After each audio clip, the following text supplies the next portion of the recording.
En 1967, il y a 50 ans, éclatait la guerre des 6 jours. Israël lançait une offensive surprise contre ses voisins égyptiens, jordaniens et syriens. Sa victoire éclair lui permit de doubler la superficie de son territoire. L'occupation de Jérusalem-Est a été une source de conflits permanente. Aujourd'hui, il y a 12 colonies juives à Jérusalem-Est, peuplées d'environ 200 000 colons. Les Nations Unies et la Cour internationale de justice considèrent que l'implantation de ces colonies est illégale. Depuis 1967, Israël démolit régulièrement des maisons palestiniennes à Jérusalem-Est. Ce film raconte l'histoire de ceux qui s'y installent et de ceux qui se battent pour y rester.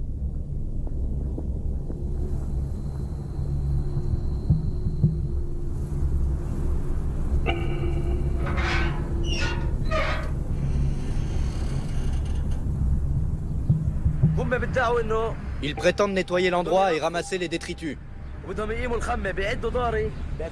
Pour eux, ma maison, c'est de la saleté, des immondices.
Je suis persuadé que ma mission ne bénéficie pas uniquement aux Juifs, mais au monde entier. Je veux que Jérusalem soit une ville sûre et unie. Je roule le long de propriétés qui appartiennent aux Juifs.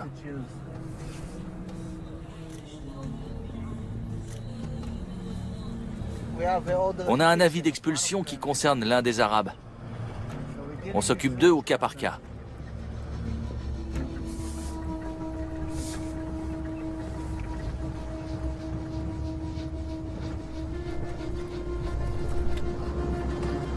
Voilà une personne qui occupe nos terres. Où sommes-nous? Comment? On est où, là? On va rendre visite à un voisin arabe qui occupe notre terre.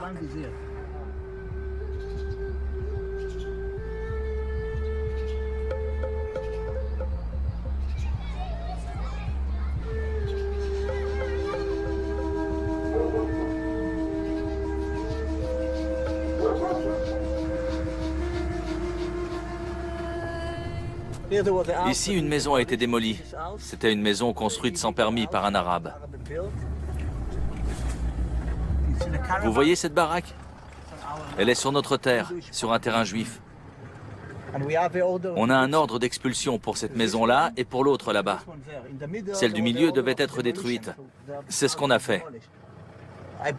Je préfère quand on ne passe pas par l'étape démolition, qu'on puisse emménager tout de suite.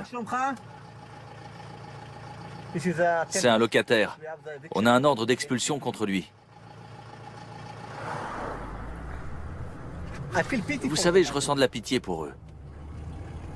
Mais ça nous est indifférent. Cette terre nous appartient. Nous avons la curieuse impression de faire partie d'une expédition de chasse.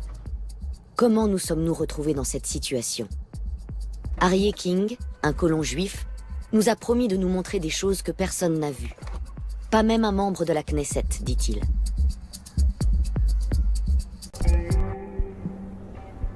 Jérusalem signifie « la ville de la paix », ainsi que nous l'avions appris il y a 35 ans lors de notre premier séjour dans cet endroit si singulier. Elle est située entre la Méditerranée et la mer Morte, et elle est entourée de vallées et de rivières asséchées. Le mont du Temple s'élève au-dessus de la ville. Jérusalem est le berceau des 3 religions monothéistes du monde, le judaïsme, l'islam et le christianisme. C'est à Jérusalem que Jésus est accueilli en roi, sous les hosannas de la foule. C'est ici qu'il a rendu la vue à un aveugle, et c'est ici qu'il a été crucifié.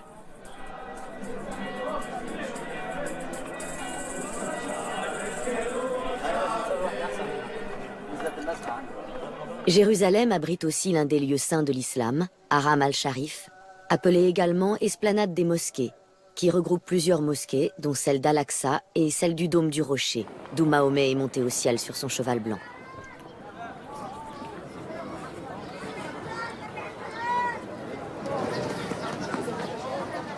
Et c'est également à Jérusalem que se trouve le lieu le plus sacré du judaïsme, le mur des Lamentations, vestige du second temple, construit sur les bases du temple de Salomon. Les 3 religions se côtoient ici. On serait tenté de croire que la vie doit y être douce.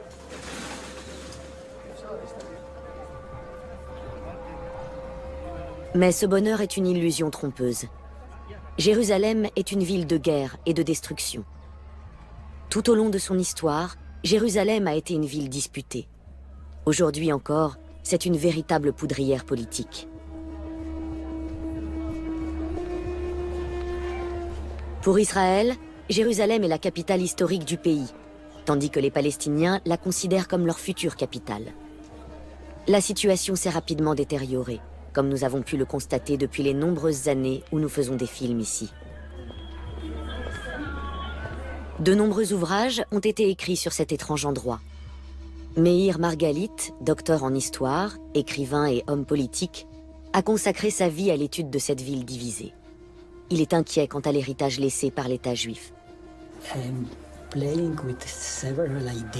Je joue avec plusieurs combinaisons possibles. Je pourrais dire Occupzalem ou bien Jérupation. C'est l'association des mots Jérusalem et occupation. Je cherche à créer un nouveau mot, un nouveau concept pour décrire la situation dans la ville.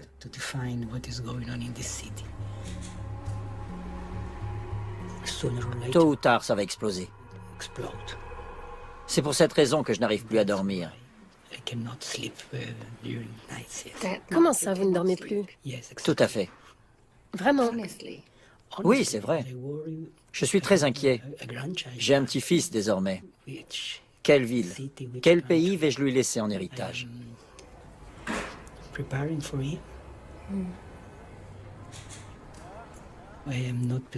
Je ne suis pas pessimiste, mais je suis le fils d'un survivant de l'Holocauste. Ceci explique peut-être cela. Que ce soit au sein du gouvernement ou du conseil municipal, personne n'a conscience du sentiment profond d'humiliation que ressentent les Palestiniens. C'est une atteinte à leur dignité. Les autorités israéliennes n'y voient qu'un problème de violence et de criminalité. Et c'est pour cette raison que la police a pris le contrôle de la ville. Le maire a renoncé à son pouvoir et il a remis les clés de la ville à la police. De fait, la ville est administrée par la police.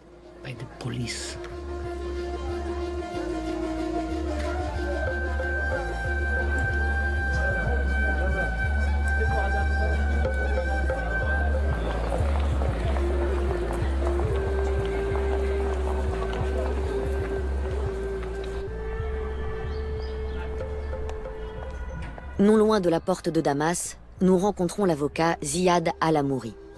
De nombreuses personnes nous ont dit qu'il représente souvent le dernier espoir pour les Palestiniens de Jérusalem.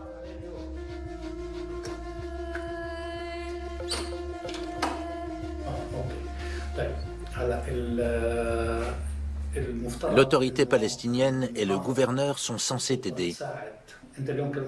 Tu es dans une situation délicate. Tu as besoin d'aide pour payer tes dépenses de tous les jours. Et il ne faut pas oublier tes amendes. Tu as fini de les payer? Je possède 1,6 hectare de terrain. Il convoite ce terrain qui appartenait à mon grand-père. J'ai des problèmes avec l'autorité de la protection de l'environnement, le service de l'archéologie, la municipalité, le tribunal. Il y a 2 jours, j'ai été convoqué au tribunal à cause du nouveau mur que j'ai construit. Je dispose de 30 jours pour le démolir. Si je n'obtempère pas, j'aurai une amende de 130 € par jour de retard.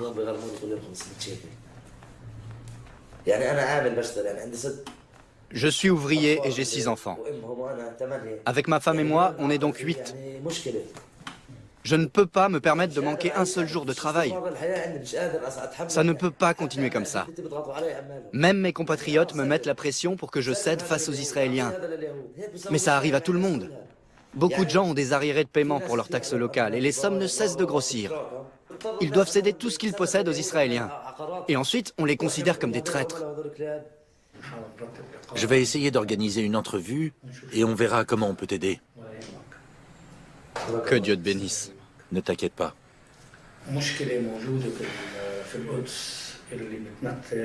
De nombreux habitants de Jérusalem rencontrent le même problème. La ville ne reçoit qu'une infime partie du budget de l'autorité palestinienne. Pas plus de 2 à 3% du budget total. Ce n'est pas assez. De plus, les occupants se servent de tous les moyens possibles pour nous expulser.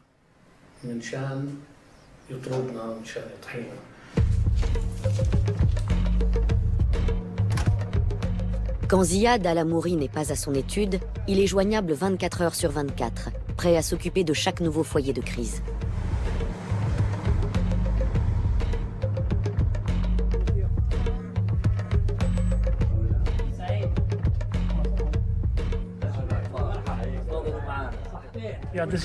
Voici la maison en question et voici le père de famille.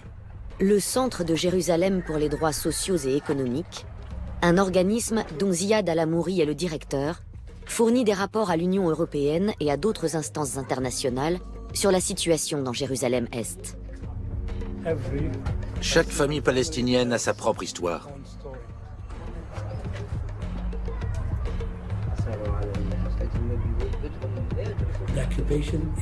L'occupation est la cause de tous les problèmes. On pleure, on crie, on fait tout ce qu'on peut pour que le monde comprenne qu'on ne veut pas de l'occupation. On n'en veut pas. On veut que l'occupation cesse.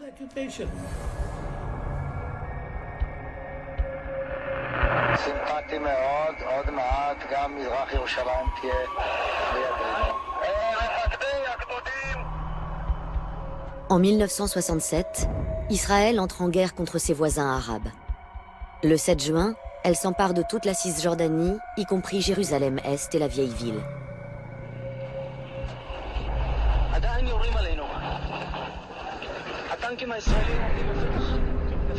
Pour 1967 a été l'une des années les plus marquantes de ma vie.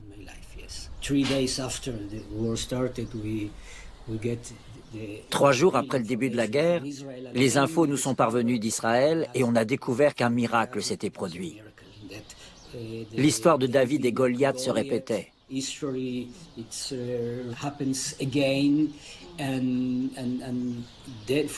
Pour nous, c'était la preuve qu'on était bien un pays fort et un peuple fort. Et c'était aussi la preuve que Dieu était de notre côté.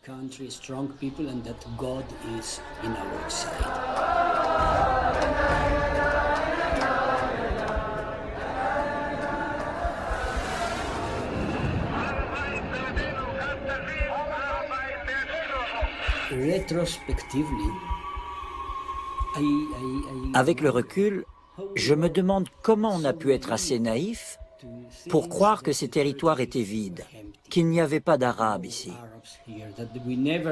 On ne s'est jamais demandé ce que les habitants de ces territoires pensaient de nous. Alors bien sûr, on savait que Hébron faisait partie de notre histoire. Mais il y avait des Palestiniens qui vivaient là. On ne s'est jamais demandé ce qu'ils pensaient de nous.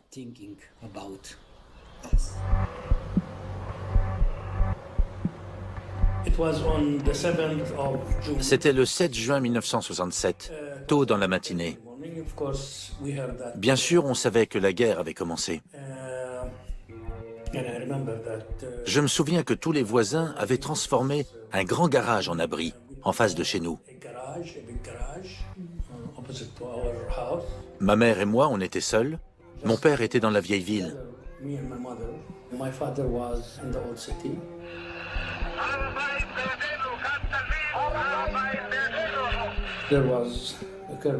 C'était le couvre-feu. Il n'y avait pas d'électricité, évidemment. Des cadavres de soldats jordaniens et de palestiniens jonchaient les rues. Et il y avait l'odeur, bien sûr. On pensait qu'ils allaient nous tuer.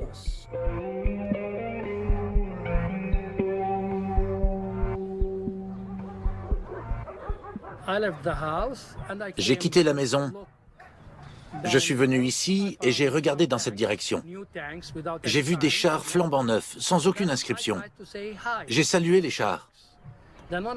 Un des soldats m'a aperçu. Je pensais que c'était des chars arabes, peut-être irakiens. Mais d'un coup, le type qui m'avait vu m'a tiré dessus. Je suis retourné au garage.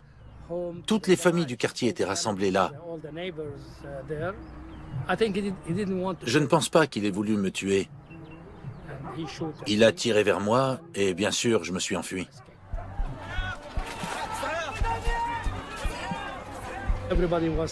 Tout le monde pensait que l'occupation serait terminée au bout de quelques mois. Personne n'aurait cru que ça allait durer 50 ans.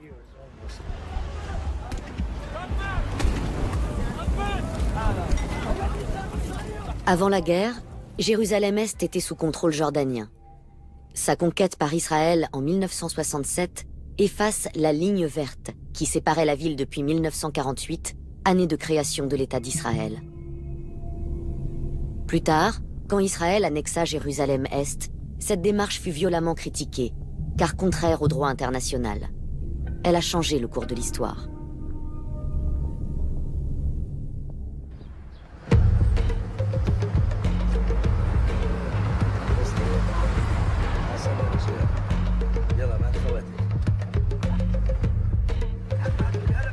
Khaled est une figure locale bien connue à Silwan.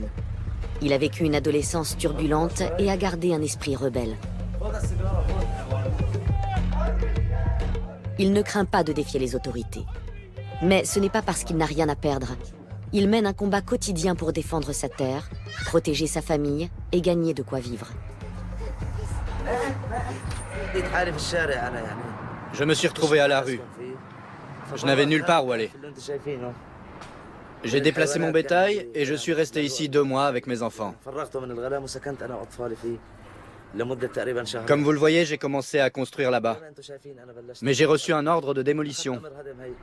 Ils m'ont donné un préavis de 30 jours assorti d'une amende de 130 € par jour de retard. Je dois me rendre au tribunal tous les jours. J'ai un gros dossier rempli de décisions judiciaires. Ils veulent récupérer ma terre, car tout ce qui les intéresse, c'est d'en acquérir toujours plus. Ils m'ont offert de grosses sommes, mais je ne vendrai jamais. C'est la terre de mes ancêtres, et je veux la cultiver.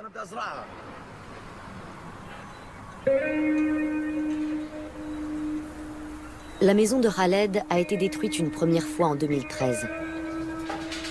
Les autorités l'ont démolie parce qu'elle avait été construite après 1967. Nous n'avions pas réalisé à l'époque qu'il s'agissait d'un des nombreux prétextes qui allaient être utilisés contre lui. Les ordres de démolition menacent constamment Khaled, telle une épée de Damoclès.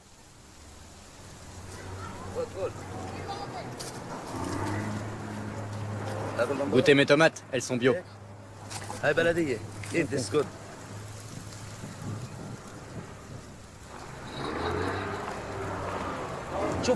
Regardez ce qu'ils construisent ici. Sans permis. Un immeuble de 6 étages et sans autorisation.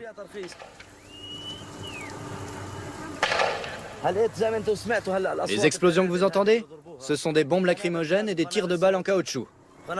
Quand les enfants rentrent de l'école, les colons les provoquent sous la protection des soldats israéliens.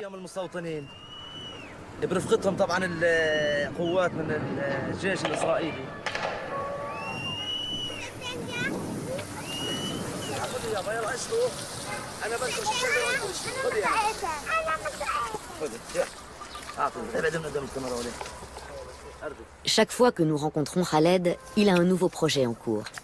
Ils ne s'arrêtent jamais pour se reposer. Ils s'affairent constamment.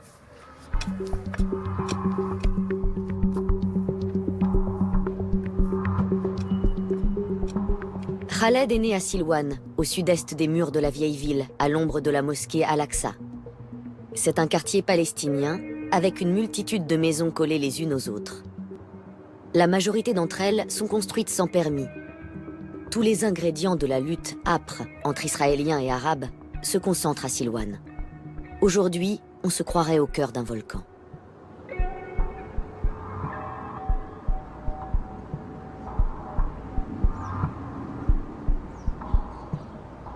À 1 kilomètre à l'est du terrain de Khaled, se trouve la colonie israélienne Ma'ale Hazetim. C'est là que vit Aryeh King. Notre problème, c'est qu'on se laisse piétiner et qu'on ne réagit pas.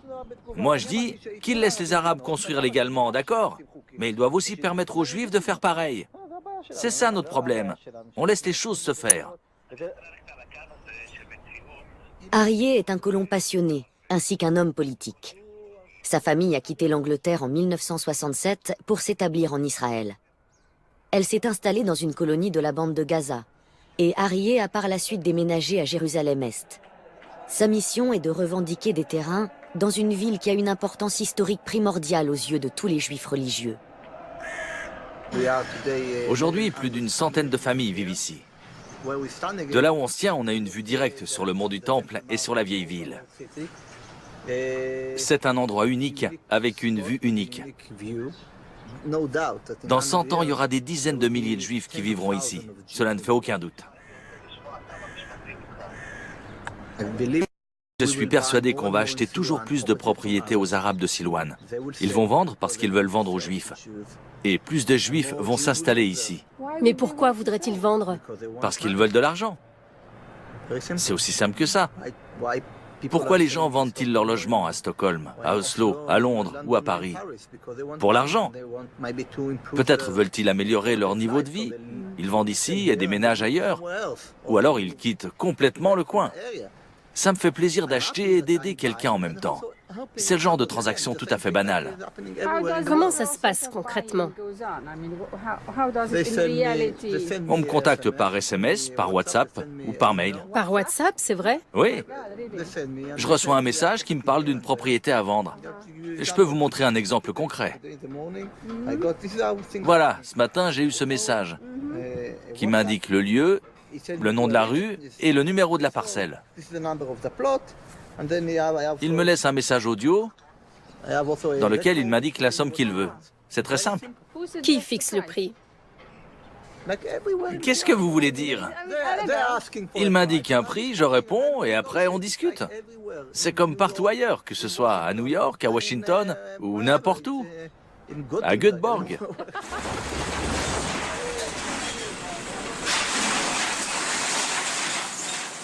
Khaled ne vendra pas son terrain. Il n'a jamais respecté l'ordre de démolition qu'il a reçu. Alors c'est la municipalité qui s'en est chargée, aux frais de Khaled, en novembre 2014, après l'expiration du préavis de 30 jours.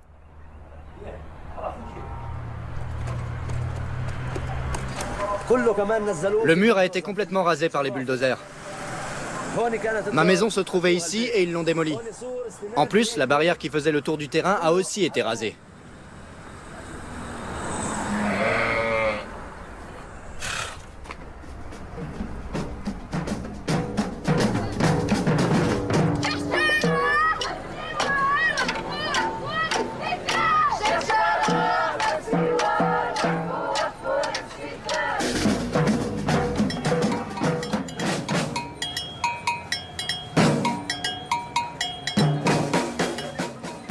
Je vis dans une ville occupée.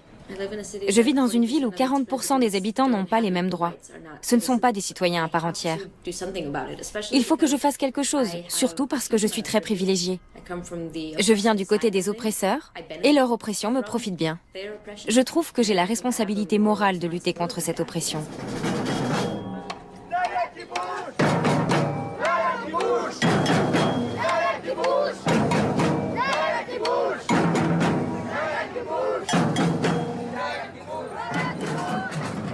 Sahar Vardi est une militante israélienne et doit subir les conséquences de son choix. Elle est l'une des rares personnes qui a choisi d'aller et venir entre les deux sociétés. Elle se rend même à Silwan. L'un des problèmes majeurs à Silwan est un site archéologique gouvernemental appelé la Cité de David. Ce site devrait être géré par le gouvernement. Et pourtant, sa direction a été confiée à une ONG privée, dont les dirigeants ont ouvertement affiché leur intention de judaïser Jérusalem-Est. Le gouvernement autorise cette ONG à s'occuper du site. C'est le seul du pays à avoir été privatisé et à ne pas être géré par l'État.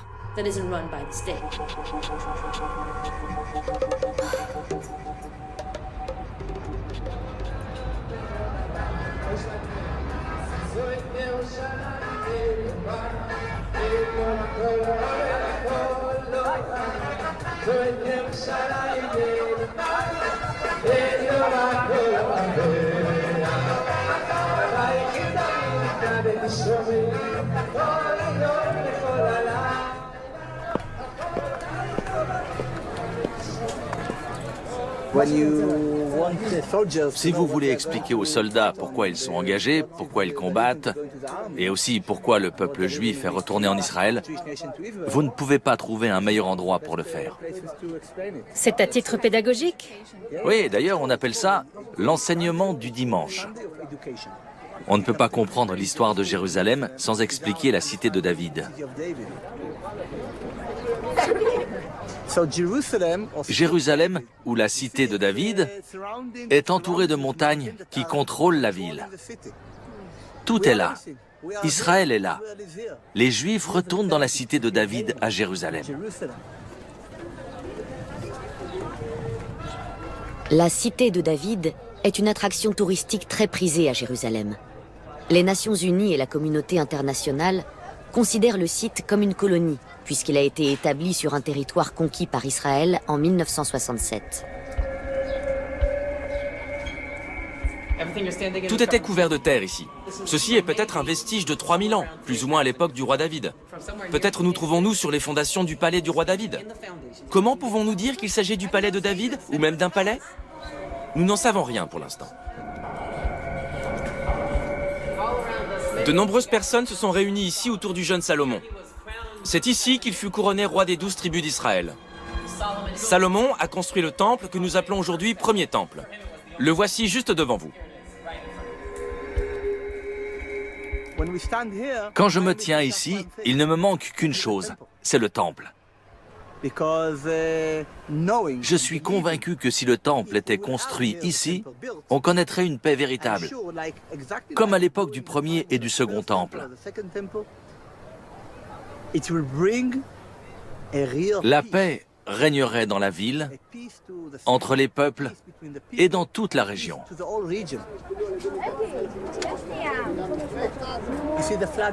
Vous voyez le magnifique drapeau là-haut? Le drapeau israélien? C'est là que se trouve ma maison. Je vis dans une belle maison toute neuve. Le quartier aussi est tout nouveau.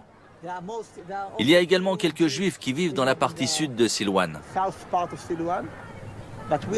On fait en sorte que toute cette zone devienne un quartier sympa, unifié, touristique, qu'on puisse se sentir à l'aise de quitter la cité de David pour aller dans les rues. Ce sera une belle balade. Le dernier projet en date est d'agrandir la cité de David à travers le quartier d'Al-Boustan.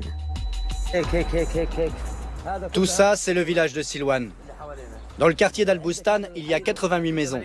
Où c'est Al-Boustan? Dans la vallée en face de vous.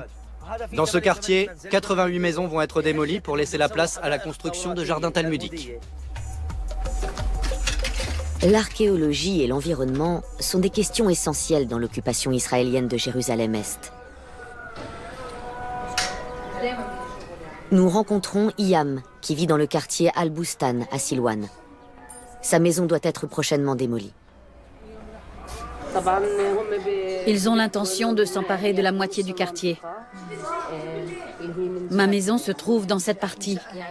Et ils commencent au centre du quartier et ils se dirigent vers ta maison. Oui, ils projettent de construire des parcs et des restaurants. Ils ont fait parvenir les ordres de démolition à tous les foyers. S'ils ne connaissent pas le propriétaire, ils relèvent le numéro de la maison et laissent le papier à un voisin.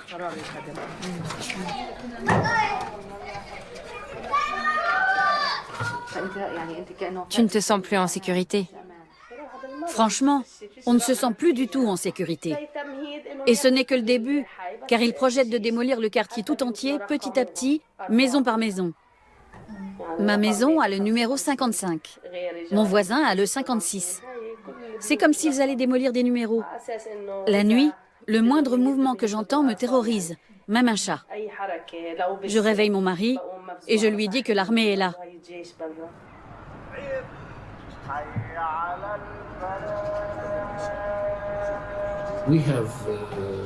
On est arrivé à un chiffre hallucinant. Environ 20 000 ordres de démolition. On dirait qu'il n'y a aucune limite aux punitions collectives qu'infligent les Israéliens aux habitants de Jérusalem. Il est bien évident que leur but est d'expulser les Palestiniens hors de la ville, et ils ne s'en cachent pas. De nombreux Palestiniens sont coincés. Ils ne peuvent ni quitter la ville, ni reconstruire leur maison.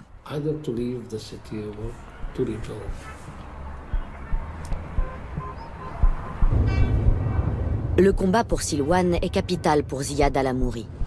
Réduire la pauvreté est évidemment important à ses yeux, mais son objectif suprême est d'aider les gens à continuer de vivre à Silwan. Il nous invite à nous joindre à la visite d'inspection d'une délégation d'ingénieurs palestiniens qui vient recenser les cas les plus urgents. Le toit était sur le point de s'effondrer ici, et ici aussi. J'ai posé des étais pour éviter qu'il ne tombe. Comme vous le voyez, je n'ai ni cuisine, ni salle de bain. Combien de personnes vivent ici? Mes fils et leurs femmes, ainsi que mes filles. Vous sentez cette puanteur? On n'en peut plus. Si je veux me laver les mains ou faire la vaisselle, c'est tout simplement impossible. Il y a des personnes qui sont sur liste d'attente depuis 1997. Mais ce district est une priorité absolue. Les Juifs sont en contrebas. Je n'ai pas les moyens. J'ai dû voler du matériel de construction. Vous avez besoin d'aide ici. Nous comprenons tout à fait que nous devons agir. Mais il va falloir attendre comme les autres. Mais nous, on a besoin... Vous devez patienter. Comment se fait-il que les pays arabes ne vous aident pas? Les Israéliens surveillent le moindre centime qui entre. Et ils veulent connaître exactement la destination de l'argent. Sous prétexte de lutte contre le terrorisme, ils interdisent tout virement vers Jérusalem. Les Américains et les Israéliens surveillent le moindre transfert. Transfert de fonds? Oui, c'est ça. Ziad et son organisme s'efforcent d'obtenir des fonds de l'autorité palestinienne et de la Banque islamique pour les maisons qui doivent être réparées.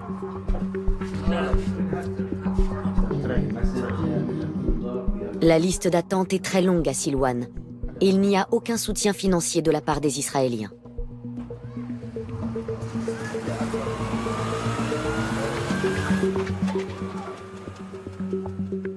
Aryeh King a une nouvelle surprise pour nous.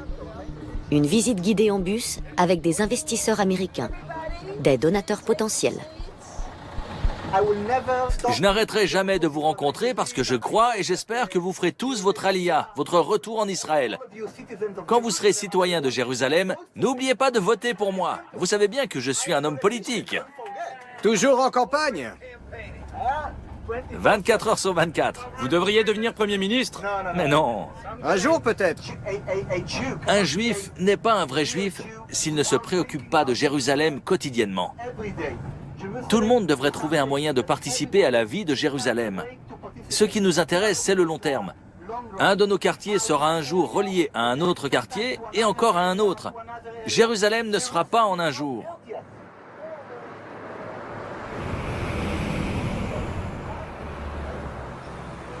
Nous arrivons à Beit al-Baraka, en Cisjordanie occupée.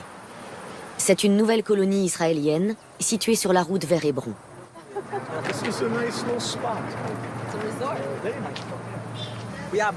On a des pommes, des poires et des figues.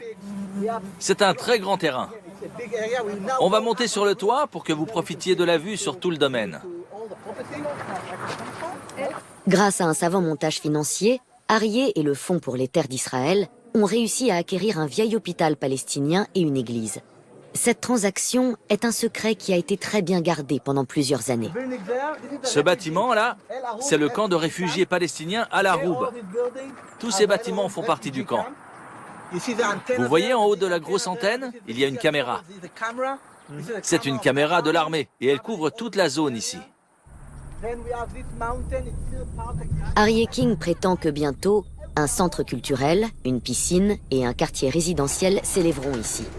Son projet est de créer encore une nouvelle colonie.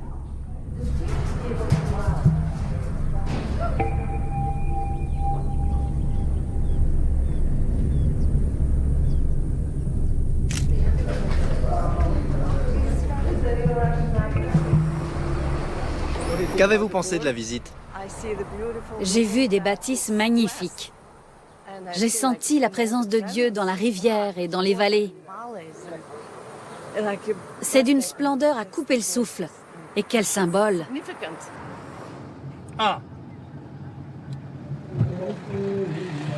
2 mois plus tard, nous sommes de retour à Silwan, où la tension monte.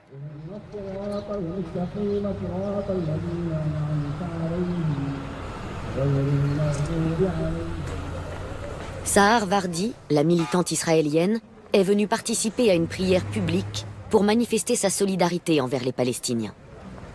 Le rassemblement veut dénoncer les démolitions incessantes de maisons et l'installation de nouveaux logements israéliens à Silwan. Toute manifestation qui réunit quelques personnes fait venir la police. Heureusement, ils n'interviennent pas. Pour l'instant, en tout cas. C'est toujours utile d'avoir quelques têtes israéliennes avec des caméras qui surveillent la situation.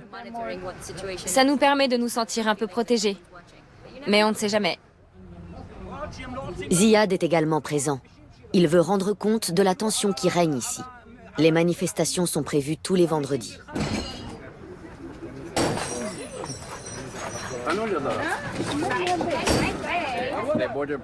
Si la police des frontières n'était pas là, personne ne leur jetterait des pierres.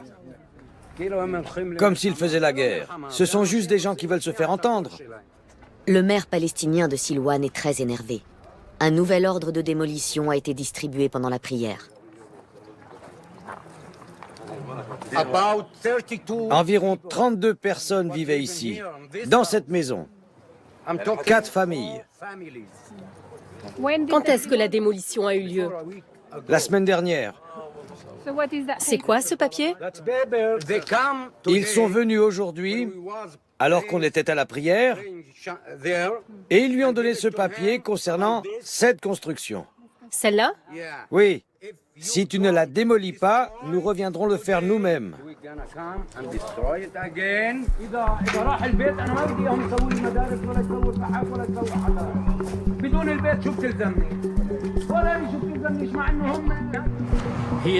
Si vous voulez construire ici, il faut payer plus de 47 000 € uniquement pour le permis de construire. Et parfois, vous n'obtenez jamais le permis. Et votre maison est détruite au nom de la loi.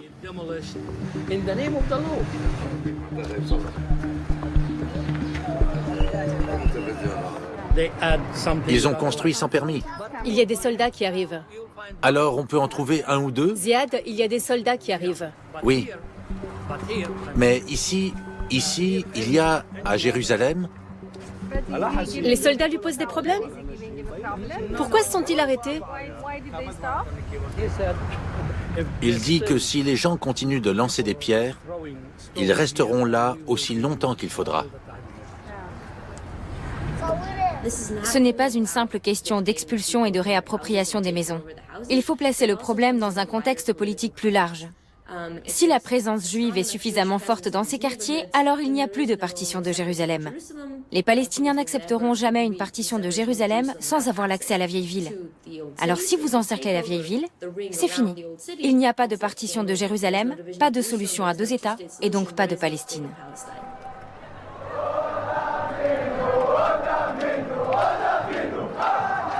Israël! En 1968, Israël a instauré un jour férié pour commémorer la victoire de la guerre des 6 jours. C'est la journée de Jérusalem. Du temps de nos premiers séjours, il y a 30 ans, c'était une journée peu fêtée. Aujourd'hui, ce jour férié est devenu beaucoup plus politique, comme l'attestent les 30 000 manifestants qui défilent pour célébrer cette date.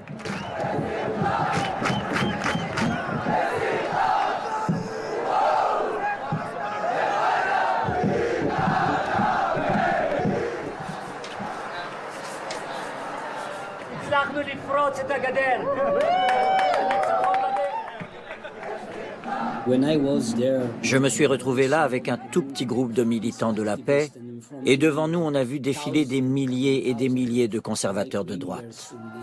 Alors oui, c'est vrai, je me sens impuissant. Je sais que nous sommes désormais entrés dans une des périodes les plus sombres de l'histoire du mouvement de la paix.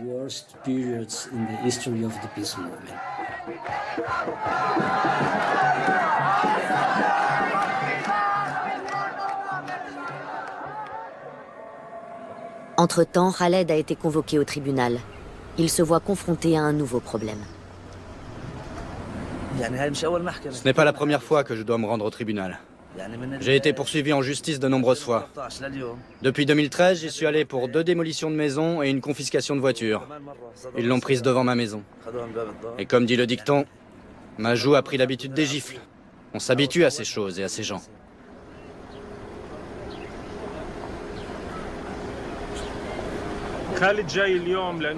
Khaled est là aujourd'hui parce que les autorités prétendent que sa maison et son terrain sont sur un ancien site archéologique. C'est pour cette raison qu'on lui refuse le droit d'y vivre, de travailler la terre ou d'y construire quoi que ce soit, sauf s'il obtient l'autorisation des autorités. Ils veulent également le forcer, par le biais du tribunal, à laisser passer les autorités archéologiques sur son terrain, afin qu'elles puissent faire des fouilles aux frais de Khaled. Mais ça peut être dangereux pour lui, parce qu'ils feront peut-être une trouvaille et voudront alors mettre la main sur son terrain et l'expulser.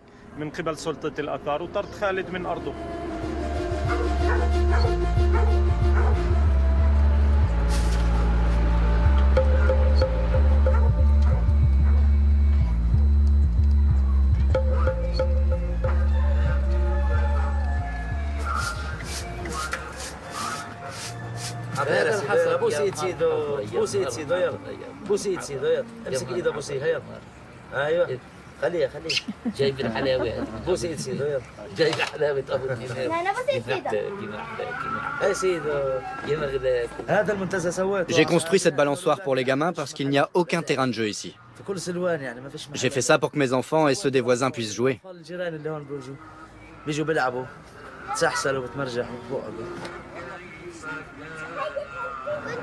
En somme, ils m'interdisent de faire quoi que ce soit. Le bulldozer a arraché les arbres que j'ai plantés. Ils veulent même enlever les fleurs. Ils disent que ces fleurs gâchent la vue et le paysage.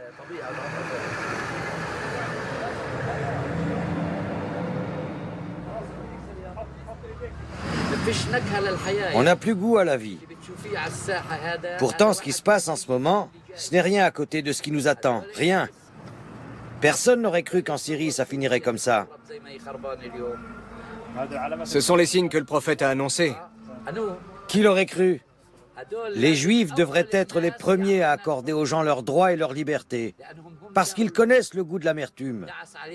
On leur a marché dessus, on les a brûlés dans des fours, on les a humiliés.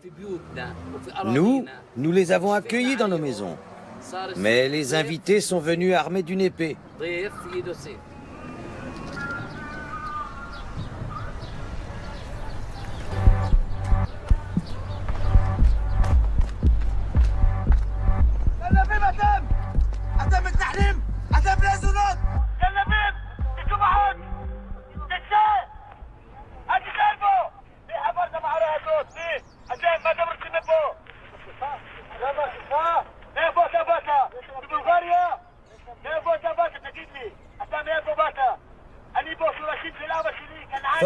Ils prétendent qu'ils ont des tombes imaginaires ici pour s'emparer de ma terre.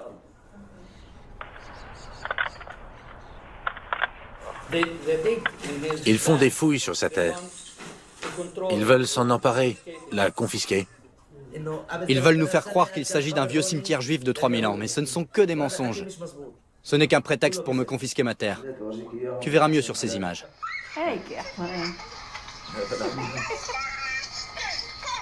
Ce sont tes enfants? Mes filles, j'en ai 6. Ce sont de vieilles images? Non, des récentes, et je viens d'avoir un bébé. Tu viens d'avoir un bébé? Il a 6 filles et il vient d'avoir son premier garçon. Tu as un garçon et une fille? Il a un garçon et 6 filles. Tu avais 6 filles et maintenant tu as eu le garçon. C'est bien ton premier garçon? C'est ça. Ce seul garçon représente ta fortune. Dieu soit loué. Comment l'as-tu appelé? Hussein, comme mon père. Félicitations.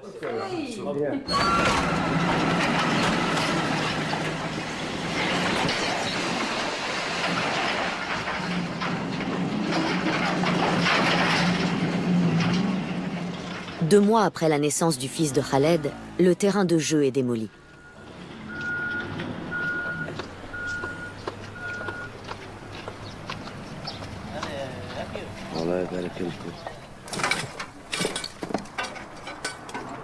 Ça, c'était assemblé à cette partie.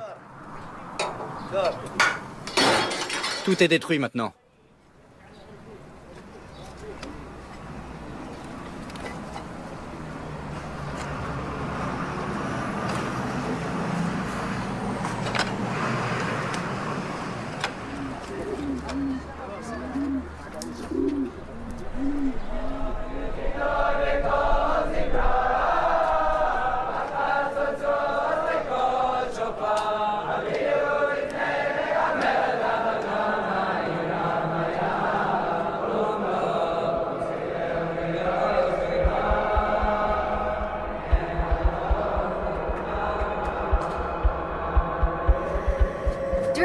Durant la guerre des 6 jours, quelque chose de très spécial s'est produit.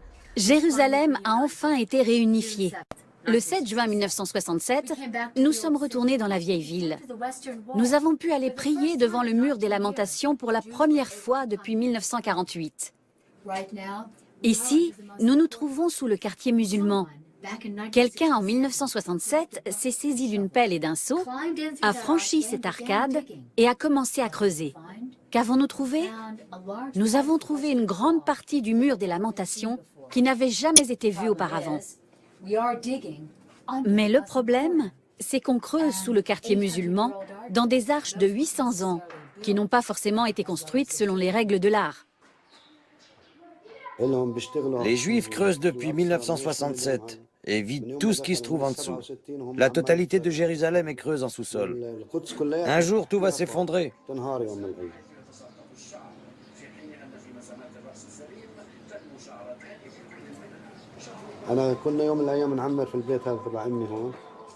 On rénovait la maison de ma mère. Un jour, j'étais en train de creuser pour poser un sol en marbre. Les autorités archéologiques sont venues et nous ont ordonné d'arrêter. Les galeries partent de Silouane, dans la cité de David, et vont vers les Israéliens. Tout est creux.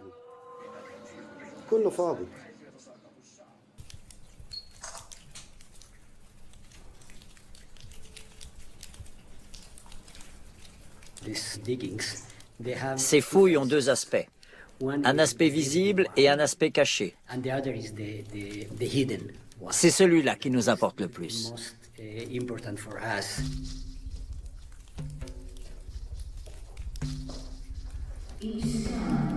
Chaque pierre devait être taillée avec amour, minutie et beaucoup de talent. Même si elles ont l'air sympathiques, ces personnes sont très dangereuses. Et elles creusent dans un endroit extrêmement sensible.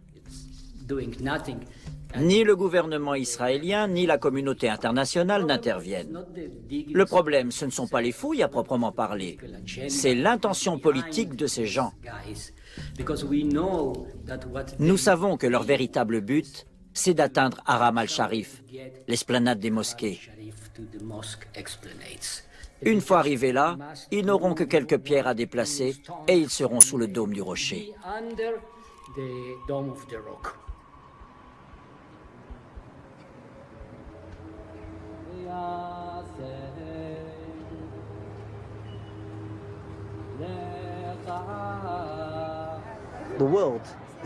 Il ne manque au monde qu'une seule chose, et c'est la maison de Dieu. Il est écrit en hébreu, « Car ma maison sera appelée une maison de prière pour toutes les nations. » Dieu nous l'a dit.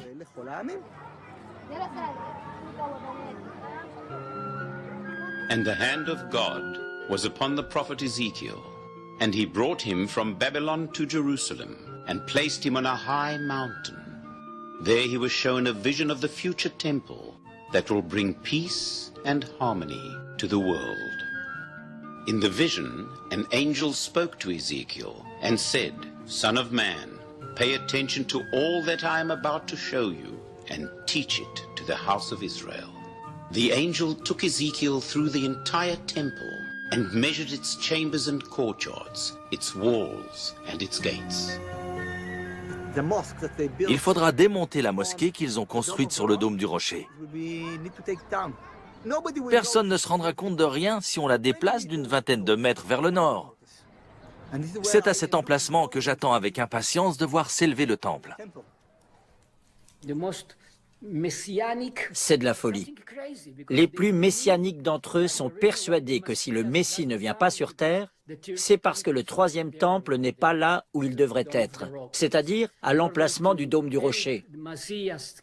Pour faire en sorte que le Messie vienne, ils veulent détruire le dôme du rocher et là, le troisième temple descendra directement du ciel. Existe-t-il un plan? Oui, tout est décrit dans les moindres détails. Les dimensions, la hauteur du temple, ce n'est pas nous qui décidons, tout est écrit. C'est écrit. Oui. Vous avez commencé à financer ce projet? Des personnes sont déjà en train d'organiser une collecte. Je suis en contact avec ces personnes. Elles ont déjà discuté avec des architectes. Elles ont parlé des plans et tout.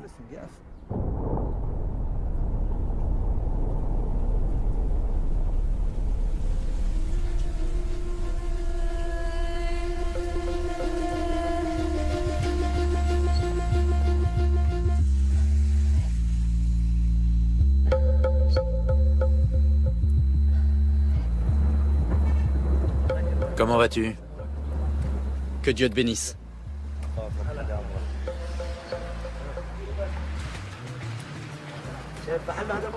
Comme tu le vois, depuis la démolition, j'ai construit quelque chose de nouveau, caché dans les arbres.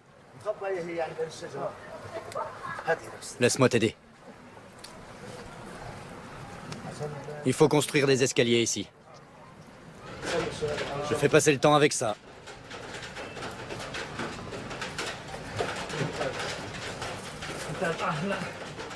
Tu es en train de construire, n'est-ce pas? La maison démolie est là. J'en construis une nouvelle. En attendant, je vis dans la maison minuscule de mon frère. Pas de nouvelles du tribunal? C'est tout récent, ça. J'espère ne pas entendre parler du tribunal. J'espère aussi. Je continuerai à construire jusqu'à mon dernier souffle. Dieu m'a donné la vie pour que je cultive et que je construise sur cette terre. Dieu a créé Adam pour qu'il laboure la terre et qu'il bâtisse dessus. Nous sommes les descendants d'Adam.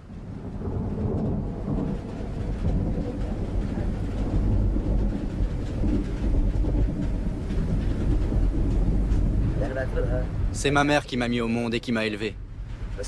Mais la véritable mère, la mère de toute l'humanité, c'est la terre. Dieu nous a tous créés avec cette terre.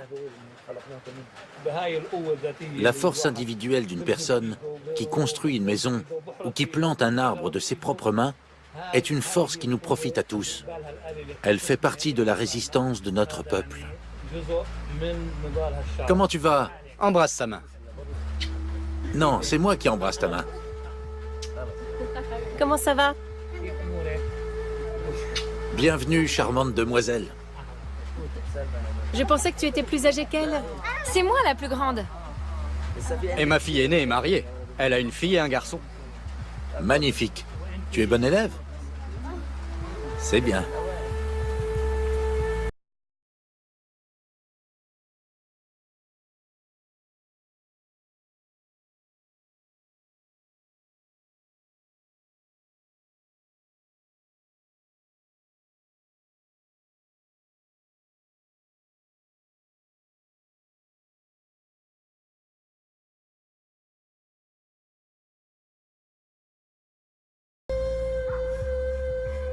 Depuis 1967, Israël a détruit plus de 46 000 maisons palestiniennes.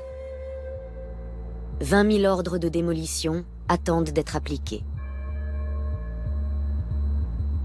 Durant les 3 ans de tournage de ce film, quelques 250 maisons ont été démolies à Jérusalem-Est. En février 2017, Israël a validé l'extension de nouvelles colonies à Jérusalem-Est et en Cisjordanie, soit plus de 6 000 logements.